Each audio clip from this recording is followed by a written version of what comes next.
ایک پرسکون سے گاؤں میں ایک نیک اور اللہ والے بابا رہتے تھے۔ ان کی زندگی سادگی، صبر اور توکل سے بھری ہوئی تھی۔ بابا کے ساتھ ان کا 12 سالہ نواسا آریو کلکسی رہتا تھا، جو نہایت معصوم، نرم دل اور بڑوں کا ادب کرنے والا بچہ تھا۔ آریو کے ساتھ ایک پیاری سی سفید بلی بھی رہتی تھی، جس کا نام اس نے نور رکھا تھا۔ نور ہر وقت آریو کے آس پاس رہتی، جیسے اس کی خاموش دوست ہو۔ بابا روز فجر سے پہلے آریو کو محبت سے جگاتے اور کہتے، بیٹا، نماز دل کو روشن کر دیتی ہے۔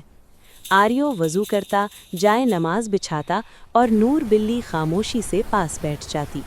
بابا مسکرا کر کہتے، دیکھو بیٹا، جانور بھی سکون کو پہچان لیتے ہیں۔ ایک دن سخت سردی تھی۔